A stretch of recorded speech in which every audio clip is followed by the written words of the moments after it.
Libya میں سڑکیں لاشوں سے بھر گئی۔ سمندری طوفان سے اموات کی تعداد 5300 ہو گئی۔ سمندری طوفان نے لیبیا کے ساحلی علاقوں میں تباہی مچا دی، جس کے نتیجے میں اموات کی تعداد 5300 ہو گئی۔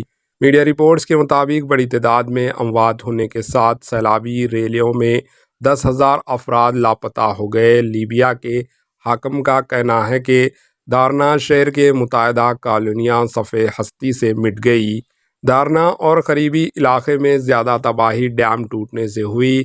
مشرقی لیبیا کے وزیر صحت نے بتایا کہ 1000 سے زائد لاشیں جمع کی گئی، جن میں 700 لاشیں بھی شامل ہیں جنہیں اب تک دفنایا جا چکا ہے۔ ڈیرنا کی ایمبولینس اتھارٹی نے موجودہ ہلاکتوں کی تعداد 2300 بتائی ہے۔ Bureau report, AHN news.